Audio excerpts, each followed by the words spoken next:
अगर कोई उससे पैलगी करेगा तो 64 जन्म तक गिद्ध का तन धारण करना पड़ेगा। मांस का आहार करने वाले को क्या कहते हैं? इस बात को लोगों ने उल्टा कर दिया। जो नर मछली खात है मूड़ा पूछ समेत, मांस खाने वाले लोग क्या कह रहे हैं? जो नर मछली खात है मूड़ा पूछ समेत, ते नर बैकुंठ जात है नाती पूत समेत। ये मांस खाने वाले लोग कह रहे हैं, लेकिन सदगुरु क्या कह रहे हैं? जो नर मछली खात है मूड़ा पूछ समेत और ते नर नरक जाएंगे नाती पूत समेत। तिल भर के प्रमाण अगर मछली खाता है वो नरकगामी होगा। तिल भर मछली खाई के कोटि को दे दान, काशी में भी जाके मरेगा तो भी नरक ही मिलेगा। इसलिए मांस नहीं खाना चाहिए। और इतना ही नहीं, अगर वो आशीर्वाद देता है, मांस खाने के बाद आशीर्वाद देता है तो 25 जन्म तक उसे अजगर का तन धारण करना पड़े। भाई हम नहीं कह रहे, शास्त्र कह रहा है, शास्त्र कह रहा है अजगर का तन धारण करना पड़ेगा। मांस खाने वाले व्यक्ति को अगर छू जाए तो नापाक कहा जाएगा, नापाक रहेगा। और जो लोग जीव का वध करते हैं, जितने उसके रोम है शरीर में, उतने कल तक उसे रो नर्क में रहना पड़ेगा। जुआ खेलने वाला 32 कल तक रो नर्क में पड़ेगा। और वैश्या लंपट अगर है, वैश्या के साथ अगर व्यवहार करता है तो वैश्या लंपट को 1000 जन्म तक सुअर का बच्चा बनना पड़ेगा। और बाद में 12 का घेटवा के बाद उसे वैश्या का पुत्र कहना पड़ेगा। और जब उस वैश्या का पुत्र होगा तो बड़े शर्म की बात है। साहब कबीर कहते हैं, सत्य नाम को छाड़ के करे आन को जा, वैश्या के रो पूत काहे कौनते बाप। वैश्या का बेटा किससे अपना बाप कहेगा? इसलिए वैश्या लंपट को 1000 जन्म तक वैश्या का पुत्र होना पड़ेगा, बाद में सुअर का बच्चा बनना पड़ेगा। और झूठ बोलना महापाप है, ये तो सब लोग जानते हो। झूठ बोलना महापाप है, कोट कल तक रो नरक में पड़ना पड़ेगा। निंदा करना वजनी पाप, निंदा नहीं करना चाहिए, निंदा नहीं करना चाहिए। अगर निंदा करते हो तो उसका पाप तुम्हें लेना पड़ेगा। साहब कबीर इसीलिए कह रहे हैं, निंदक नियरे राखिए। सब जन कहा था निंदक का दूर भगाओ, हमारे साहब कहा था नेरे राखो। निंदक नियरे राखिए, आंगन कुटी छवाए, अपने आंगन में ओखले कुटिया बनवा दो।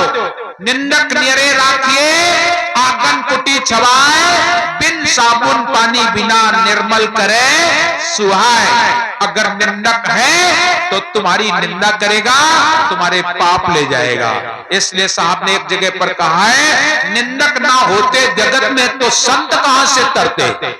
संतों की वो निंदा करता, फिर 84 में जाता और आप नरक को जाता, लेकिन संत को करे निवेरा, वो संत का निवेरा कर देता है। क्योंकि संत की जब निंदा करता है तो संत सावधान हो जाता है। सच्चा संत वही है जो सावधान हो जाए, अपने आप को संभाल ले, वही संत होता है। इसलिए निंदा नहीं करना चाहिए, निंदा करना वजनी पाप होता है। एक छोटा सा उदाहरण मैं आपको सुनाऊं चुगली निंदा का।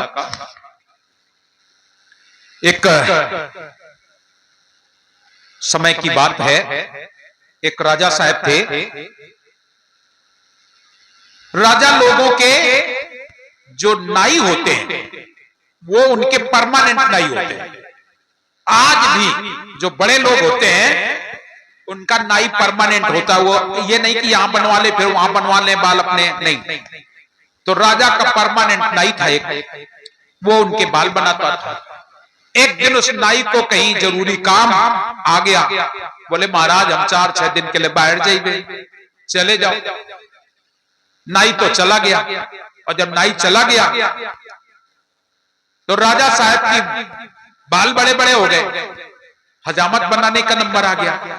राजा साहब मंत्री तो बोले, मंत्री बोले कौन नाई का पकड़ लाओ, बार बनवा ले। तो वे पहुंचे। देखो भाई नाराज ना हो अगर गांव में को होए, नहीं तो तुम लोग कहो ले साहब ऐसी बात करत है। उस नाई का नाम था भिम्मा। उस नाव को मंत्री बोला, मंत्री कहने लगा ये नहीं, बोले आ चल राजा के बाल बना दो, चलो लिवाला। राजा जैसे देखे बोले भिम्मा का लाया, बोले आ, बोले ये तो चुगलखोर है, मने मन का है, ये तो चुगलखोर है, बहुत चुगलखोर है। अब लिवाला है राजा कहो है मंत्री आए मिलो ना, बोले महाराज को मिलो ना, यही का लिवाला है। राजा बोले तो बड़ा चुगलखोर है। राजा बोले सुन ना भिम्मा, बोले का हमारी हजामत बना दे, बोले बना देंगे महाराज। बोले एक शर्त है, बोले का अगर तुम कहो हमारी चुगली करो तो तुम्हें फांसी की सजा होए। नाई बोला अरे जहां पना हम कमाओ और फिर तुम हमार मालिक हो, अन्नदाता हो, हम तुम्हारी चुगली कभी नहीं करेंगे, नहीं करियो ना कर बे, ठीक है तो बनाओ। और जैसे वे अपन साफा खोले तो कान बड़े बड़े लटक गए, और जब बड़े बड़े कान लटक गए, को के होते बड़े बड़े कान, हमारे खने एक बाबा आए उनके खुदे बड़े बड़े कान आए, खूब बड़े बड़े, जैसे बड़े बड़े कान लटक गए तो वो भिम्मा के मन में आगा, अरे राजा तो बकर का ना है, एक तो बुकराई कान है। अब वो बार तो बनाए, मन मावाए बनो रहो कि राजा बकर का ना है।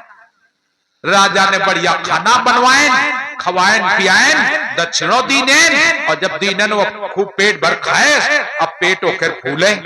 काहे चुगली करे वाला अगर चुगली ना करे तो वो परेशान रहे जब तक को उते बता न दे। और राजा साहब कह दिन थे कि को उते अगर बताए तो फांसी की सजा। अब गांव तो को उते काहे नहीं को पेट फूलो जाए वो खेर। अब बड़ा परेशान वो पहुंचो जाए राजा के बगीचा में, एक शीशम के पेड़ है बढ़िया मोट, ओही का पकड़ के बोलो शीशम भैया आज तो बड़ा गजब होगा, आज तक तो राजा का हम राजा समझते हैं लेकिन राजा तो बकर का ना है। और जैसे यह बात कहीं कि राजा बकर का ना है, वो शीशम के पेड़ सूख गया। और जब पेड़ सूख गया तो राजा का पता लगा कि हमारे बगीचा के शीशम सूख गया, कटवाया गया। सब लोग बोरे महाराज लकड़ी बहुत बढ़िया, सब जन अपन अपन ले ली। एक जन नाय काला महाराज थोड़ी लकड़ी हमहू का दई देव, का करियो? बोले फिर संगीत के सामान बनवाइबे, हारमोनिया तबला ढोलक झीका बनवा ले, बढ़िया बहुत मजबूत बढ़िया लकड़ी का बनवा ले। तो बनवा ली तबला ढोलक हारमोनिया झीका और बढ़िया मजीरा जीरा लेके, और राजा ते बोले राजा साहेब आज नया सेट बजाए, बोले बज जाए। जैसे वे धरे हारमोनिया की रीढ़ पर उंगली धरे तो हारमोनिया का कहा, राजा बुकर के ना, मजीरा का कहा किन्ने रे कही, किन्ने रे कही। तो तबला का कहा भिम्मा नाई रे कही, भिम्मा नाई रे कही। अब वे खूब राजा का नीके बजाओ, तो वे बजावे वो मक्को नो आवाज नहीं निकरे, बस वो आया आवाज निकरे।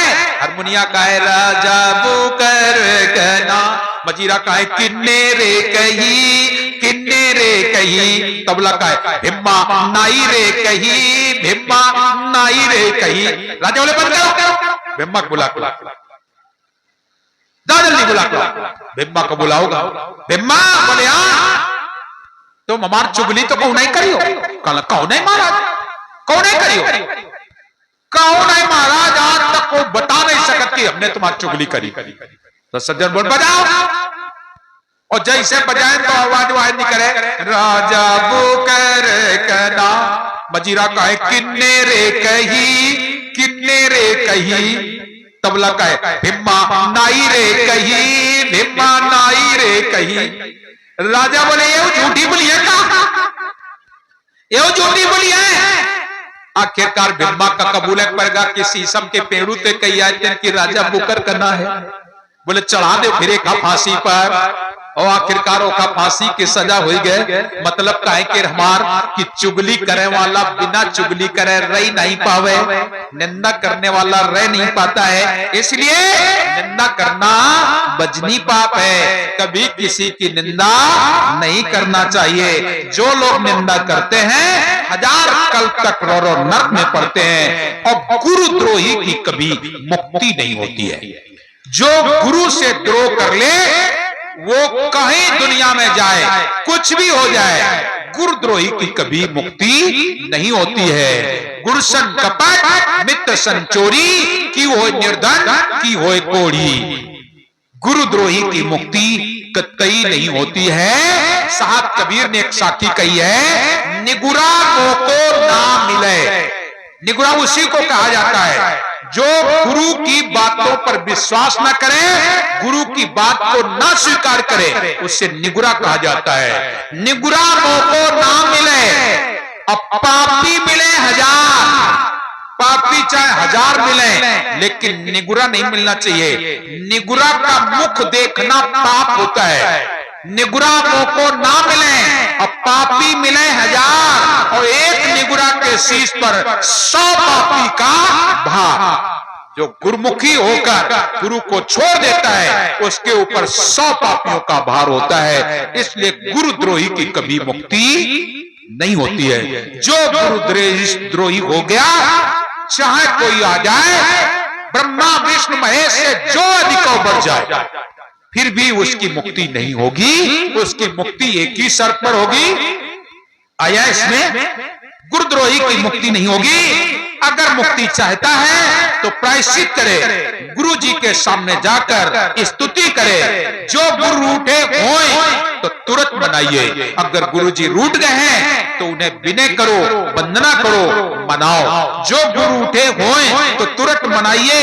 होए के दीन अधीन चूक बख्शाइए, दीन अधीन होकर के अपनी गलती को माफी करो। जो गुरु उठे होए तो तुरंत मनाइए। होए के दीन अधीन चूक बख्शाइए, तब गुरु होए दयाल, तब गुरु होए दयाल। दया दिल हेरिए और कोटि कर्म कट जाए, पलक चित्त फेरिए। जिस दिन गुरु प्रसन्न होगा तो कोटि कर्म तुम्हारे नष्ट हो जाएंगे, केवल एक पलक को घुमाने से। तो इसलिए तब ब्रह्मा बोला, हे सदगुरु, मैं आपके वचन मान करके अगर भक्ति करूंगा तो व्यवहार कैसे चलेगा?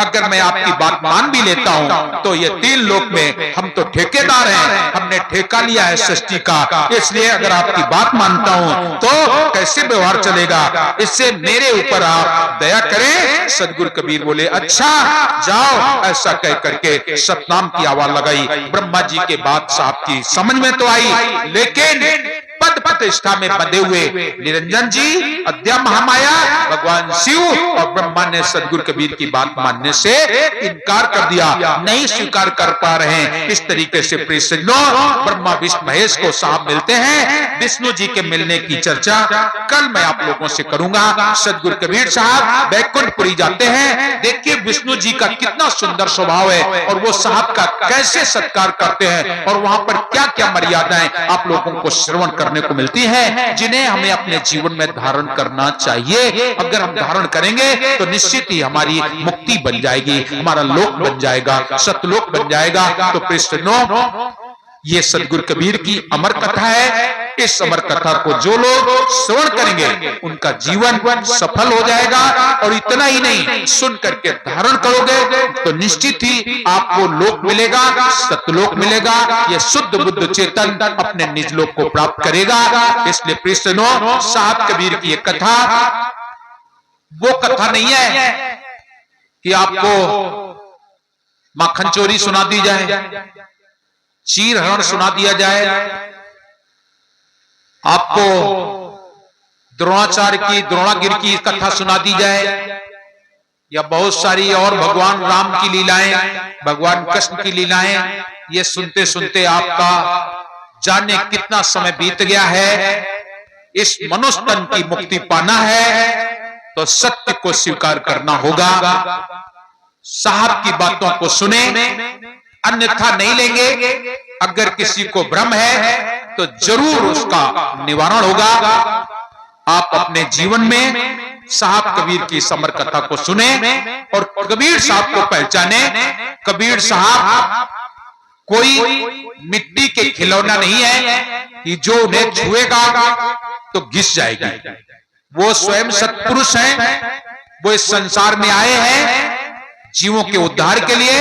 ये भी मैं तुम्हें बताऊंगा कि संसार में अन्य महापुरुष आए, वो क्यों आए, साहब कबीर आए, उनके आने का क्या कारण है। सभी के संसार में आने का कोई ना कोई कारण होता है। आप लोगों ने कबीर को कभी समझा होगा, संत समझा होगा, कोई गृहस्थी समझता, कोई विरक्ति समझता।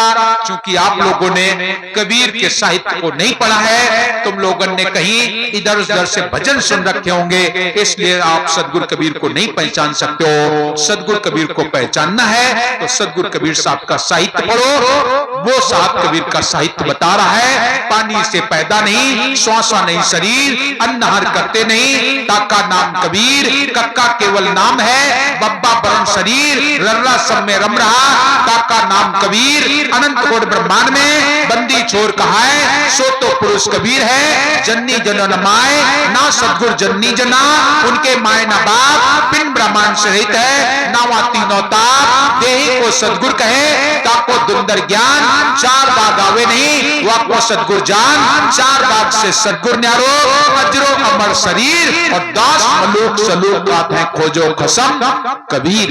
वो है सदगुरु कबीर। वेदों में कबीर, पुराणों में कबीर, जल में कबीर, थल में कबीर, वायु अग्नि आकाश में कबीर। वो कबीर सर्वत्र रमता है। ऐसे कबीर की हम लोग पूजा करते हैं और ऐसे कबीर को हम मानते हैं। वो मेरा इष्ट है, वो मेरा मालिक है, मेरा नहीं सारे संसार का मालिक है। आप लोग कबीर को अगर कुछ और समझते हो, ऐसे कबीर को हम नहीं मानते हैं। कबीर हमारा पूर्ण ब्रह्म है, पूर्ण परमात्मा है, सत्य पुरुष है। तो प्रिय सज्जनों, आप लोग जरूर सुने साहब कबीर की महिमा। आज निरंजन जी, शिव जी, अद्या महामाया और ब्रह्मा जी, इन लोगों को साहब मिले और इनको संदेश दिया। कल विष्णु भगवान की आप लोगों को कथा श्रवण कराऊंगा। इन्हीं शब्दों के साथ विराम चाहूंगा। साहेब बंदगी साहेब।